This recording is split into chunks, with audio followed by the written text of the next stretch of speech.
You're right. Cool. 2021 edition. My name is Mirza. I will be your moderator for the first official session of today, which is going to be incredibly exciting. We also have several other sessions lined up for today, 3 others apart from this one that you're joining today. So I hope that you will stick around to see them. We'll talk a bit more about them after we're done here. So first of all, a couple of house rules, obviously. Everybody welcome. Feel free to use the chat to talk to each other, to compliment and comment on what our presenters are saying, and also to ask any questions that you might have. We'll try and follow up with the questions after the presentation is done. So just be a bit patient with us and we'll try and gather up together. Apart from that, just enjoy. We're here to get enlightened about different options of travel and hear from some very, very exciting speakers. Some exciting speakers they are, especially the next 2 people. They will be presenting the Patterns of Life session. So the 2 speakers, they are Michael Zomer and Sophie Brouwer. I hope I'm doing justice to their names. They are a couple from the Netherlands, an anthropologist and a filmmaker. It sounds like a match made in heaven, if you ask me. They are an incredibly curious couple who use their skills and abilities to travel out in the world and document the fascinating aspect of tattoos as a language. So they visit these almost long forgotten cultures in different parts of the world, and they try and document the language tradition of tattooing so that it doesn't disappear along with these tribes that are getting smaller and smaller and slowly dying out. I'm particularly jealous. They have made some amazing videos and some amazing small documentaries that they will share with you today. So please welcome to the panel right now, Michael. Thank you so much for your kind words and this lovely introduction.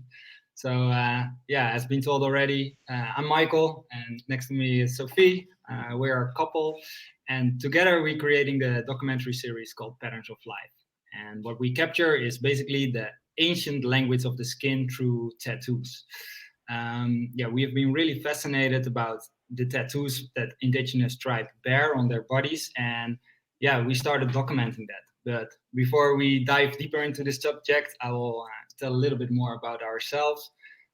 We are both really like travelers, and we have been living a nomadic lifestyle for the past, 10, 15 years, living all over the world. And yeah, we basically found each other one day on the airport when we were both moving to Cape Town. So yeah, I'll save you that love story for another time, but that's how it all started.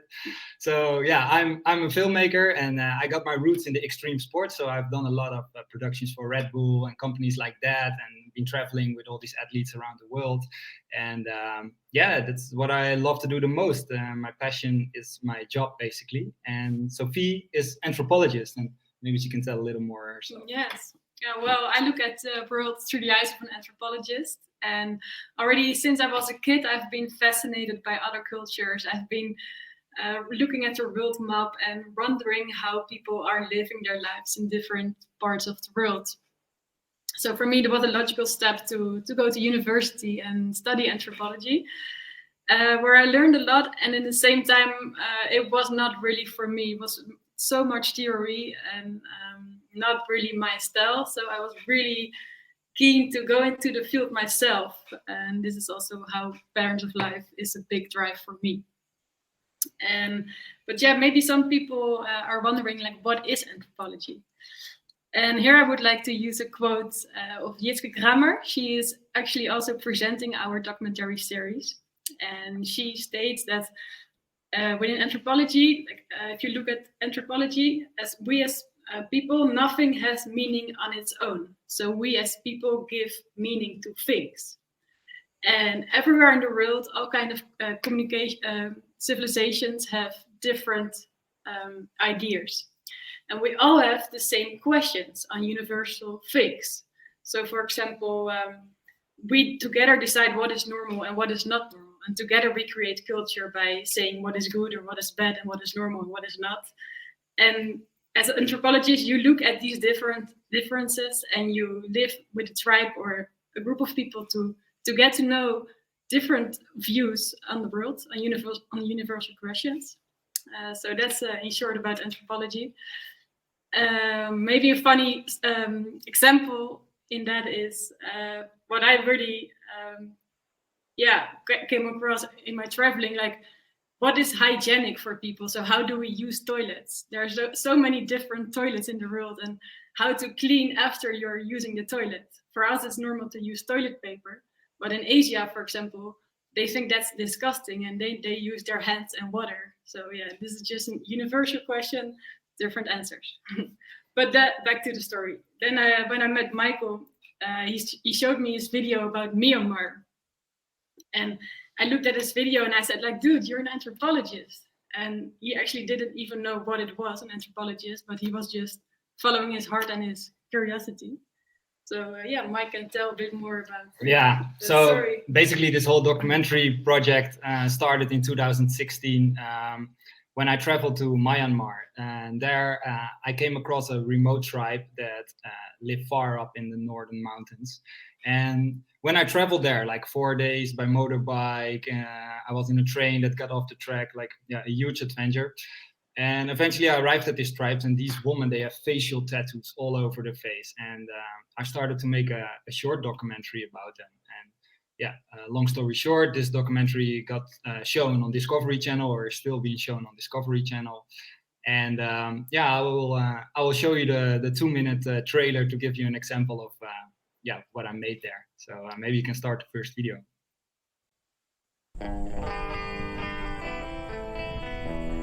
I love to travel, I love to film, and I love to capture unique stories. I'm always searching for cool subjects, and when I heard about the face tattoo tribes in Myanmar, I knew this is where I had to go.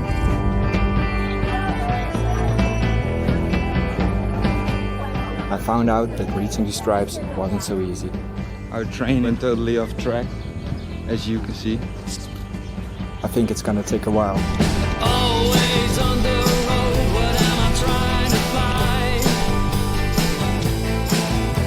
A million miles from home, nothing on. We've traveled already for 2 days, but we almost there. Going back and forth, this is my life. We eventually found this remote village, and I started filming. Kids are really shy for the camera. As soon as if I point the camera on them, they all run away. You should check this out.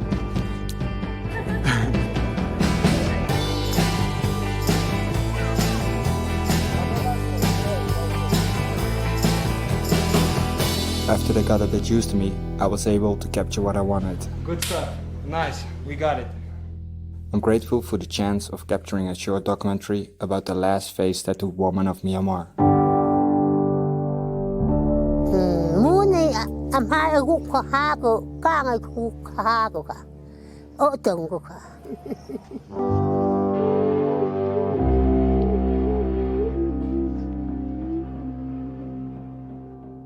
Kini hasun ahina kho hia kani be hut ki hia sum yum yong pha kani kya ki heni. It's been a lifetime experience, and I would like to show you the full story.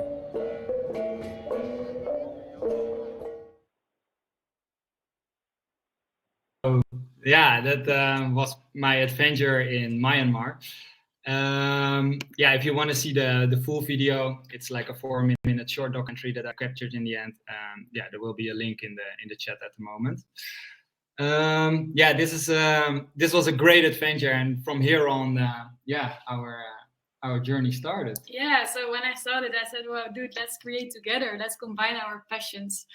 And so we basically did not really had an idea, rather than that we really felt that we wanted to go deep into jungles, remote areas, to connect with these amazing people who live around the world and have such fascinating stories. So in that period, we actually didn't have the idea about tattooing yet. We just wanted to connect with people who live close to nature, who are still in tune with their intuition. And after a little bit of research, we found out about Mentawai in West Sumatra, and off we went. So we went to West Sumatra, to the Mentawai Islands, and there's an indigenous tribe still maintaining their life like they used to do for generations and generations. While traveling there, it's not easy. We took a boat ride of 10 hours on a canoe basically before we arrived at these tribes in the jungle. And once we arrived there, we had a really nice person that took us and could speak a little bit of English, so he could introduce us. And because this is always the most important, that you have the right access to enter these people, because they haven't seen much foreigners. So you are going really prepared into the field before you actually start going there. So maybe you can tell once we arrive how that went. So we were sitting in this boat, and we actually were very curious how they would receive us, because obviously we couldn't make an appointment with these people. But our guide who brought us, he grown up in that village, so he knew the people there. And once we arrived after this long boat trip, there was a whole family standing along the waterline, and they were waving at us, and they were saying "Anai Luita, Anai Luita," and that meant we are all one. We are all one, and they received us with open arms. And there the adventure began, and we started just hanging out a long time with all these people, drinking tea, visiting all their families, and seeing their kids and the babies. And this is a really important really important part of filmmaking, the way we want to film. Because when we arrive in the tribe, we don't start filming straight away. We really connect with the people for at least 2 weeks that they get to know us, and that we really want to live the same life as they do for a bit. So we sleep together on the floor, we eat together, and we share everything together. And in this way, you really get close to the people and get the deeper stories. And about the tattooing, actually, then the deeper stories came, and we obviously already saw that they had their tattoos. But after these long conversations, we really found out that these tattoos had such deep meanings, and they were so important into their lives. And when we went there, we didn't know that they actually had tattoos. So we were really surprised that another indigenous culture had tattoos. So that's basically where the idea was born, right? Like, whoa, that's cool. Like, I've been to Myanmar, they had face tattoos, and in Mentawai, they have tattoos all over their bodies as well. What do they represent? Yeah, and that's how we found out it's also one of the oldest written languages on Earth, because most tribes, they translate their knowledge orally through poems and songs. And this is actually the only pattern that's really been written down from ancients, from generation to generation. So it's ancient old. Yeah, and it's really cool. Like, these people that you can see here on these pictures, they are shamans, and these people could only get these tattoos by going through the whole process of being a shaman. And they are related to spiritual belief systems, which will be released in our documentary. We won't dive too deep into this now. We tell more about our journey and how Patterns of Life was created. So once we got back from Mentawai, we started to do more research about the whole tattooing aspect in indigenous tribes, and we've been searching a lot online, and we came across a lot about articles of Lars Krutek, who's an American anthropologist who has been done 25 years of research regarding traditional tattoos. So he had a lot of articles, and he had a lot of knowledge already. And once we were in America for another production, because he's from Washington, we thought okay, let's catch up with him. And we did. So we had a really good connection with each other. We have the same, we shared a similar mission. So we were filming at Lars's place. We did a short interview with him about his vision on tattooing. And together with all the footage we shot in Myanmar, in Mentawai, and the interview with Lars, we started a crowdfund campaign. And we made a short teaser, which we're going to be showing in a second. That was the first step of financing our self-funded documentary project. Because obviously, when you have an idea and you want to film all over the world, that's nice. But if you don't have a platform yet where it's going to be shown, or it's doesn't have a platform, then you have to finance the whole thing yourself, which is quite a mission. And we started a crowdfunder, and I would love to show you the video that we created out of that. So maybe you can show the video right now.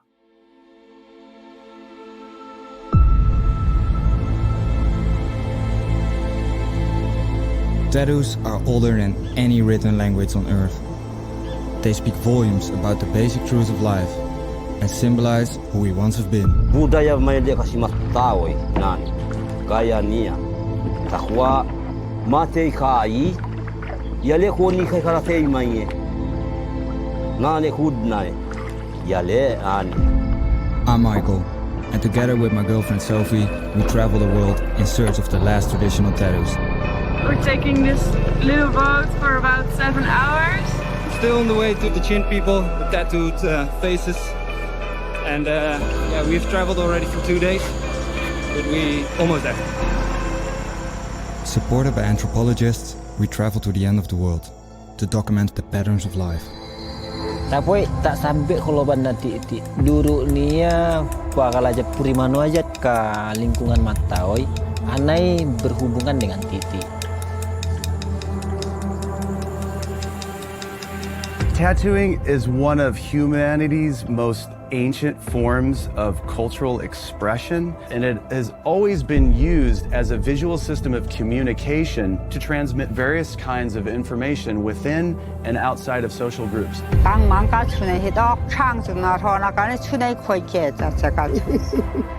Oni nagati ko kaya serfa kaba.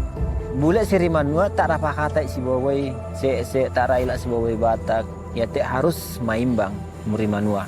They're living texts that move throughout the world, and they're embodied with so much ancient knowledge and so much ancient history. To gudnate nane pasiru lag tayola ko hobla ara malabbe.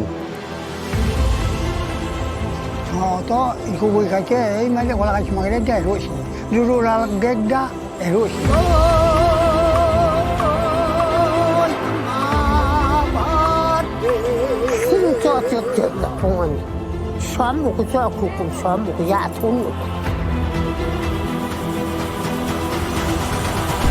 We're basically witnessing the last generation of tattoo bearers. It's at a critical time now that we really need to get out there in the field and document this for future generations before it's gone forever.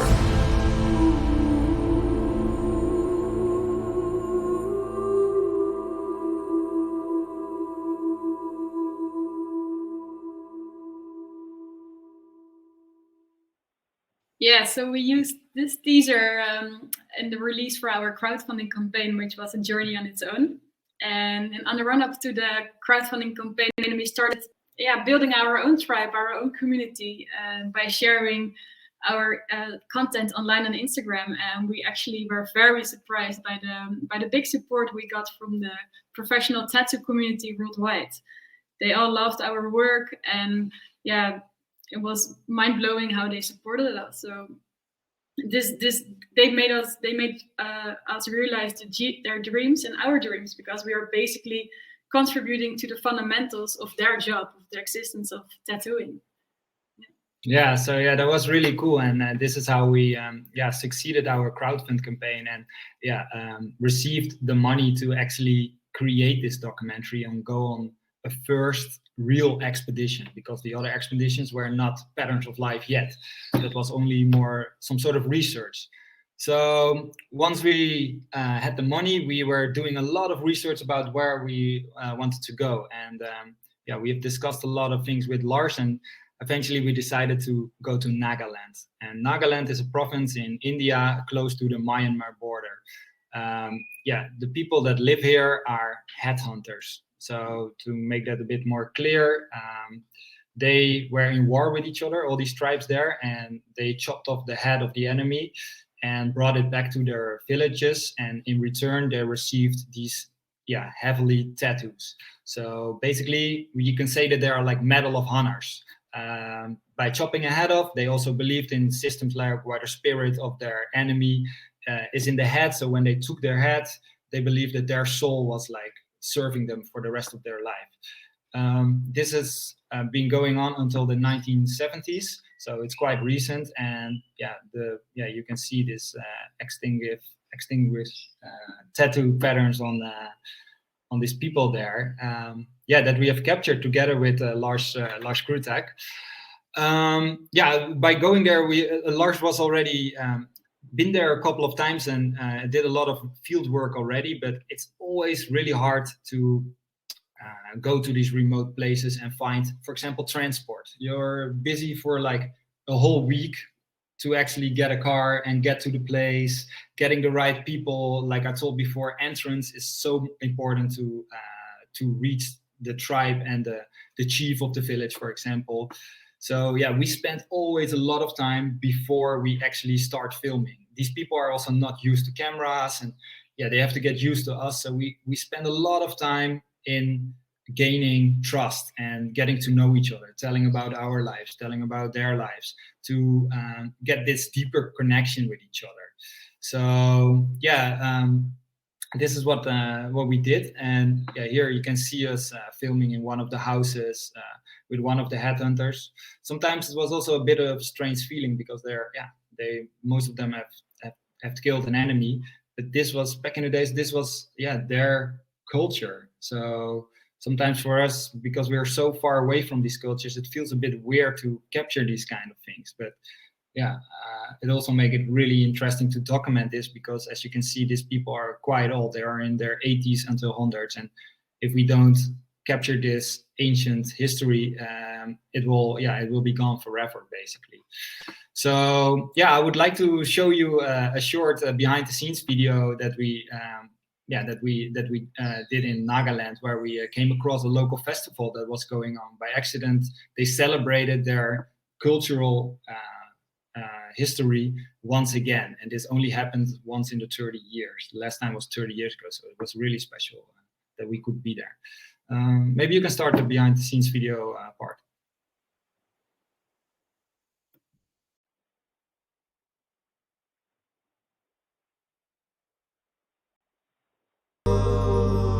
While shooting our documentary here, we got to know that there was a local festival going on.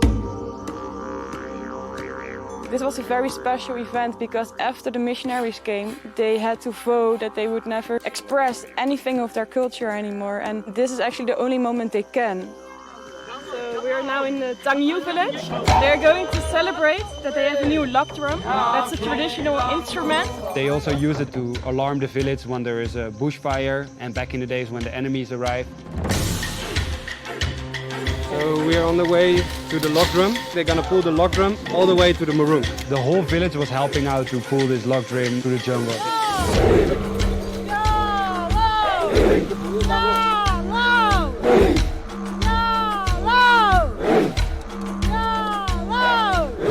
They had to pull it to the new maroon, which is like the clan house. They parked it there for a bit, and then there was women singing around, and they had gunfire shooting.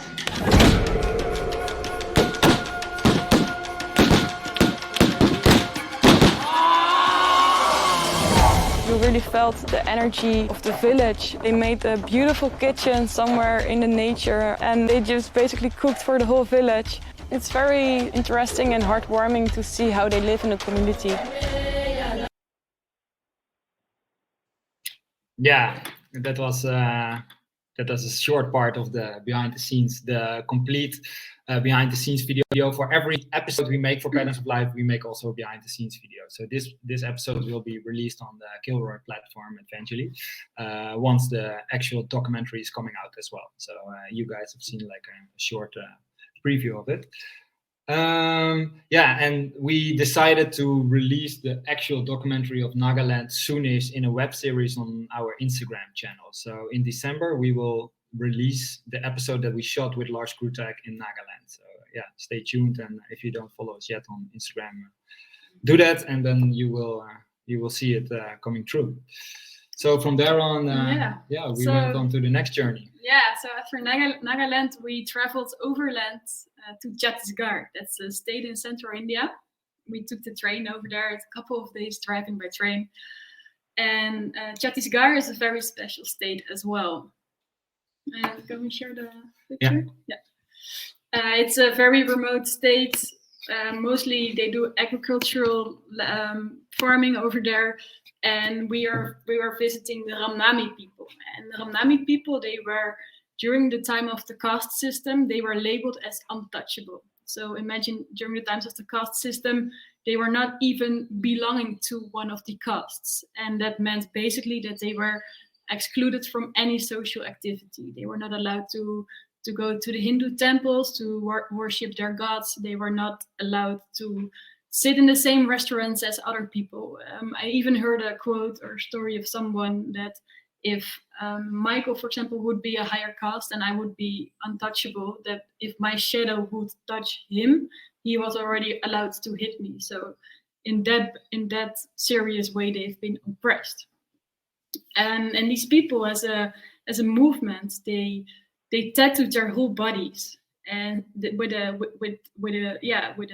intention to say that God is everywhere, and it's not only in the temples, and that in this way they could worship their gods in that way too. And it was a movement of dedication to belong together, and they moved away from the central villages, and they created this community together where they could be and live according to their own moral rules.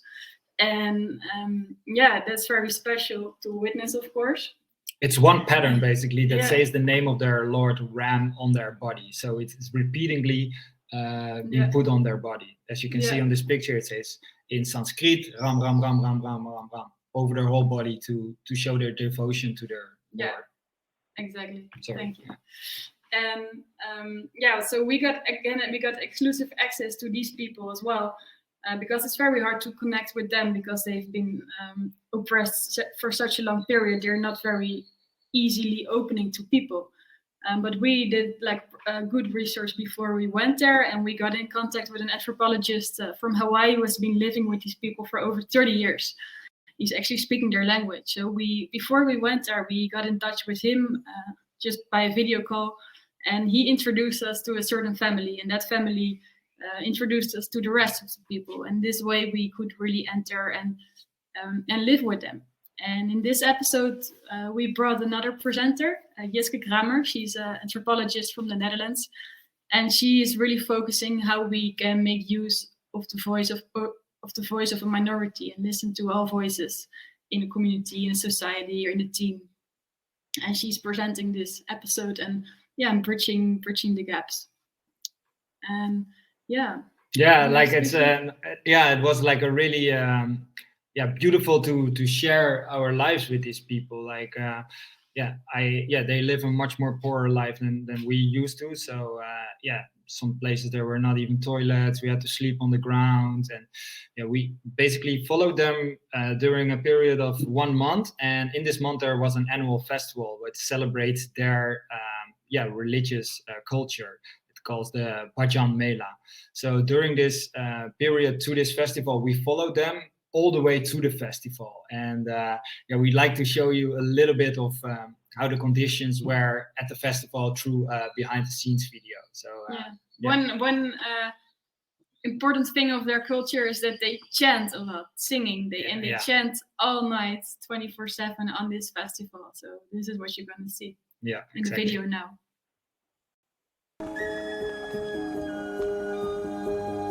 We are on our way to the Mela, and this is the last stop to the festival. So we're very excited to go there, and look at this. This is how we travel.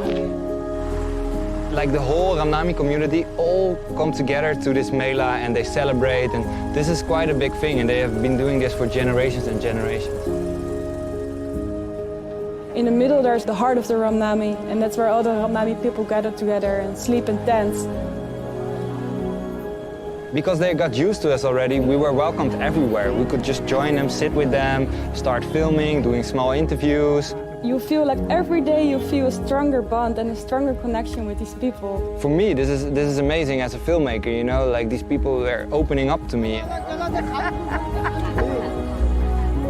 Every day they are opening up a bit more, and this is very important for our project because we really want to get these deeper personal stories. In the first day when we arrived there, we thought like, it's pretty chill. We have an own tent here where we can stay, where we can put our equipment, and there's not much music and stuff. And then at night it actually started. You sleep on the ground and there's loud music all night long, and they're chanting all night long. They're waking you up at night, people stepping over on you. And it's pretty tough conditions to stay at the Mela.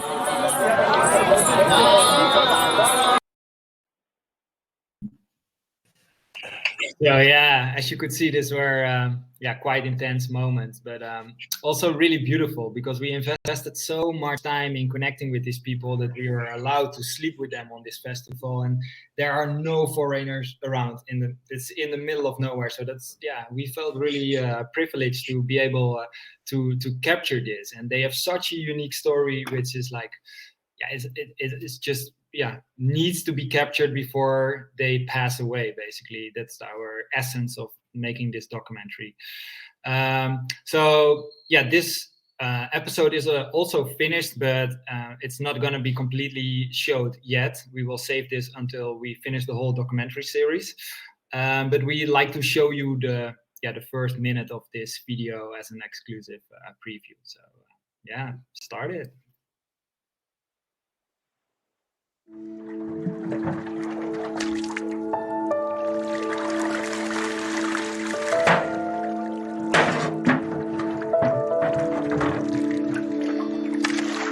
अछूत कहे जाए के मतलब ही दैनिक जीवन के सब पहलू में सामाजिक बहिष्कार। हमन राम राम नाम लिखा के अपन जीवन ला राम राम में समर्पित कर देंगे।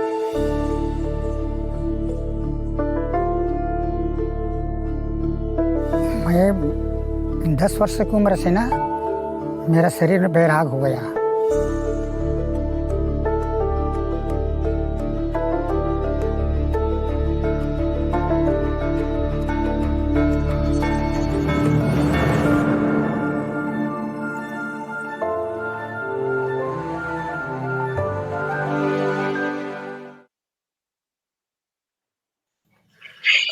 I think we had a bit of a technical issue there. I think the sound wasn't on, but the message was, you could read through the subtitles what the point was.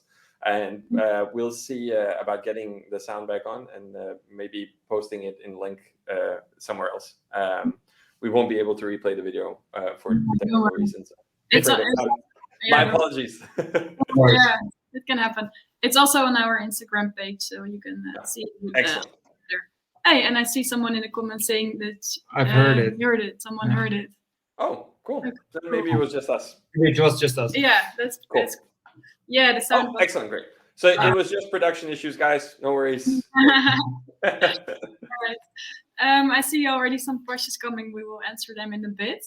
This was the second episode, and that was a wrap, and we're so grateful to shoot that. And then it was end of January when we traveled, 2020, when we traveled back to the Netherlands, and then suddenly we saw people wearing face masks on the airport, and we thought, face mask, what's happening here? Are these people crazy?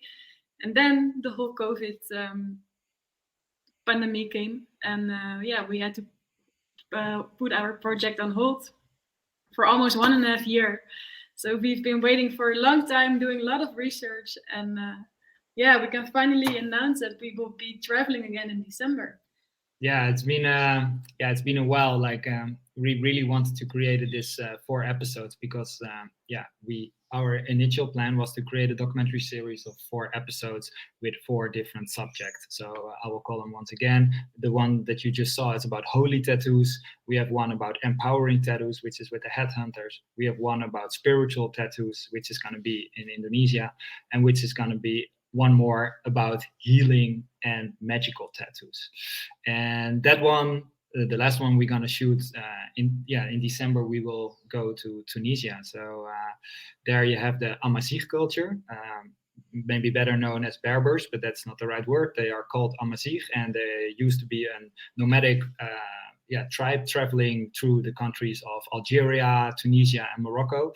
And the women in these tribes, they have tattoos applied over their bodies, and most of these tattoos, or a lot of these tattoos, are like ornaments protecting them for evil spirits, and also applying tattoos that are healing powers against rheumatic problems or like headaches or even like fertility problems and stuff like that.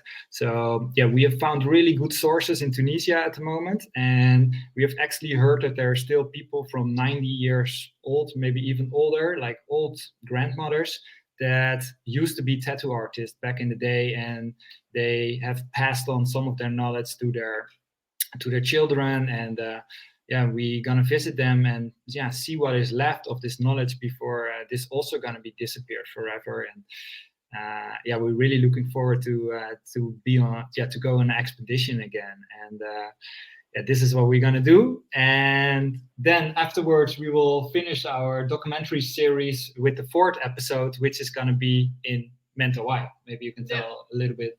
Yeah, so Mentawai you've already seen actually in the teaser. But by that, as we told you before, by that moment we didn't even know yet what we were going to capture. So that was also kind of a research trip. And yeah, that's about spiritual tattoos. And these people have a strong connection to nature. There are still shamans alive. They know how to connect with the plants and to make medicines out of nature. And yeah, it's a very, very special place, and we're very happy to travel there again.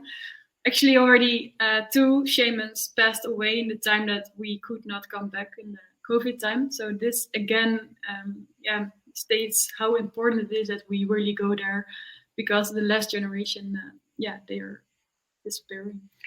So yeah, so eventually in 2022 we will finish up our 4 episodes, and then it will be released somewhere on. Yeah, we cannot go into much details yet about that, but we are talking with different platforms that are really interested in this series to host it. So more information will also follow about that, but we cannot go too much into detail about it. But it will be released, if COVID is not going to be a pain in the ass again, in 2022. So on an international platform. On an international platform, so it will be worldwide available for everybody that loves to see it. Yeah, and the behind the scenes we're gonna release on the KILROY platform. Yeah. So we're also very grateful for our collaboration with KILROY in that way. Yeah, we love their collaboration, and they have an amazing platform where they will be hosting our behind the scenes videos. Yeah. So yeah, that was it. Maybe I see some questions coming in. So first of all, let me just say something. I think I speak on behalf of everybody in chat when I say we hate you in the best way possible. That's of course meant as a compliment, because those videos were mind-blowingly amazing, and I think it's so fascinating to actually get an insight into these cultures through your eyes.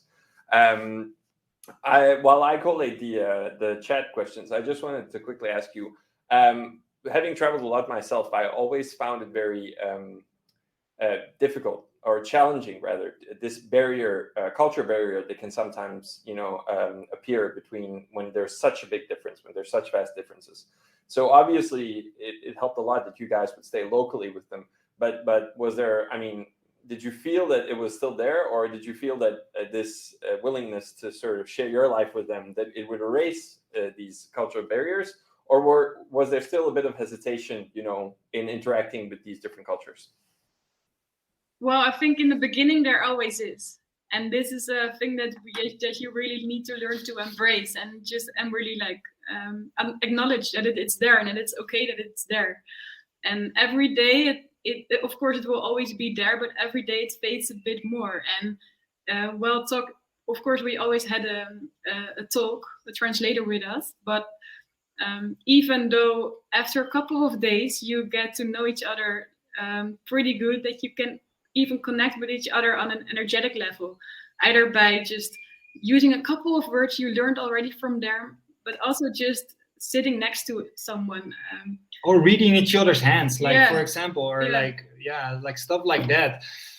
I can call you an example. For example, when I was in Myanmar, I found it really hard to make a connection with them because the elders, they were like, whoa, a white person. They hadn't seen a foreigner in their whole life. And I was like, okay, maybe I should make a connection to the children. And they were playing with a self-made toy in the village. And I was trying to play with this toy. You had to run with a stick behind some sort of rubber thing. And yeah, I was trying it, but I couldn't work it out how they did it. So the whole village was laughing about me, blah blah blah blah. And in the end, I nailed it to actually do it as well. And then the whole village was like, "Wow, yeah, you did it!" So and then on that kind of level, you start to create a connection and people opening up for you. Yeah. So. And another one beautiful example is, of course, in the beginning we are asking them many questions and asking them about their lives, and after a couple of days during the conversations, mostly at night around the campfire, just on top of our beds, they actually started questions to us, and they are starting questions which are pretty taboos to them. They're asking about sexuality and all these topics which are pretty taboo in India. So yeah, this way you also really can have beautiful connections. All right. So basically, what Michael says is that you have to make a fool out of yourself, and then they'll accept you. Sometimes you have to, but I don't mind. All right. No, I think being self-deprecating and with a sense of humor is definitely the way to that's how I met my wife, so it works. All right, let's see some of the questions that have come through chat. Let's see. Brenda Jensen asks, do you have any tattoos of your own? No, that's an interesting one. Sophie has one. We get a lot of these questions, but our fascination is not from the beginning coming from a tattoo interested point of view. Basically, we are more interested in a cultural point of view. So we're not heavily tattooed persons. We love tattoos, but and also by going there, we got offered by these tribes a lot, like, hey, do you also want to have a tattoo? But personally for us, that doesn't feel right, because we see that their tattoos are so much part of their culture and so much not part of our culture. For example, some shamans take a lifetime to receive and earn these tattoos all over the body, and then we come there and we get them as a present. It doesn't feel right to do that. So that's also why we don't have these tribal tattoos. All right, that's very. I think that's a beautiful way of approaching such a situation. That it's their culture and you're just there to appreciate it and document it. I think that's very noble. Yeah, thanks. Yeah. So looking, let's see. There was a question here from Stine. Was there a deeper anthropological meaning to why you studied this tribe? What were your anthropological reflections? Now, she doesn't specify which tribe, so I think let's take one of the tribes. You can choose which one you want. Yeah. For me, the Ramami was.